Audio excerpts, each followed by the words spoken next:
A group of MEPs have piled pressure on France and Britain to bail out the Eurostar amid fears the cross-channel train service will collapse due to the coronavirus pandemic. The rail company's future has been threatened after a sustained drop in passenger flows as the health crisis continues to hammer European travel. It is now offering just one return journey a day to its destinations: London, Brussels, Paris and Amsterdam, after a 95% drop in demand. Bosses have warned Eurostar is fighting for its survival and called for financial help from both the British and French governments. In a letter, MEPs urged Transport Secretary Grant Shapps and his French counterpart to consider a joint bailout of the rail firm. They wrote, "The future of rail travel across the Channel is at stake if no solution is found.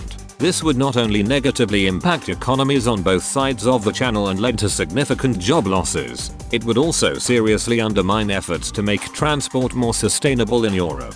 Rail travel is much more sustainable than air travel, and it is crucial that we service more and more short-haul journeys via this mode. The survival of the Eurostar company and rail connectivity across the Channel is in the interests of both the EU and the UK. We cannot turn a blind eye to the difficulties facing the company and note that many airline companies have already benefited from significant financial aid. The British government has agreed unprecedented survival packages with airlines to assist with their own passengers' slumps. This includes an £8 million guarantee to cover business rates liabilities at each major English airport. While Eurostar is in negotiations with both London and Paris over a potential bailout, its chiefs have bemoaned the lack of support compared to airlines. Irish MEP Kieran Cuff, who organised the letter, called on governments to consider the environmental impact of allowing the rail link to fail while airlines are bailed out. He said, allowing Eurostar to fail would mean significant job losses and deal a massive blow to sustainable travel between the UK and the EU.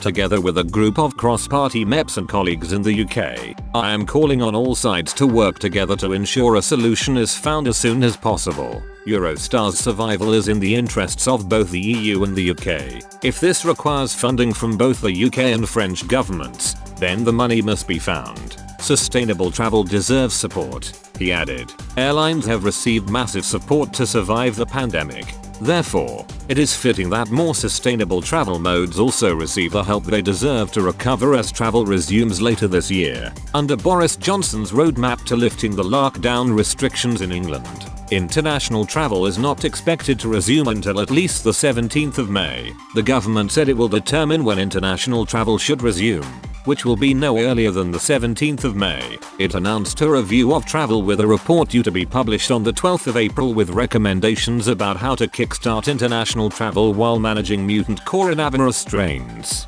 Current travel restrictions, such as testing, quarantine and border closures, have caused demand to tumble.